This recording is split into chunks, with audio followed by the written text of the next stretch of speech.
The wind and those changes in the weather prompted red flag warnings at the Virginia Beach oceanfront. 10 on your side's Matt Gregory has more on how the weather impacted folks' holiday weekend. Hey, Matt. Yeah, Brandy, out here in Portsmouth, the clouds rolled in this afternoon and into the evening. But back at the oceanfront earlier today, that change in the weather that made it wetter than tourists expected didn't seem to bother them. They all still turned out, which had Virginia Beach lifeguards on high alert.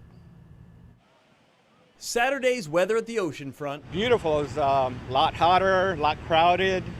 So yeah, it was fantastic.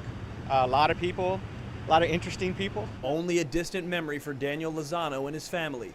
The change in weather was also noticed by Virginia Beach's life-saving service. They came out, it was flat calm, had no consideration of flags, and by the time they were done putting the umbrellas and stuff out for the guards, flags had to come out immediately. The red flags meant knee-to-waist high water restrictions. It also indicated a tough current, but not enough to keep tourists inside or out of the water. We're up here about 6 or 7 rescues today with probably 12, 13 people pulled out so far. With one day left of the 4th of July weekend, Tom Gill from the Life Saving Service has a message to make it a safe end to the holiday. Something you can just go check in with the lifeguard, talk to them.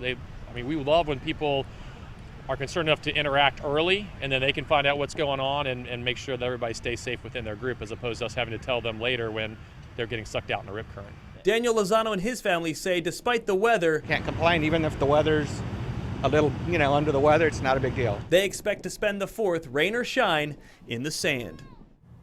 And Tom Gill says they had between 75 and 80 lifeguards at the oceanfront today, and he expects about the same number to be scheduled for tomorrow. In Portsmouth, I'm Matt Gregory, 10 on your side.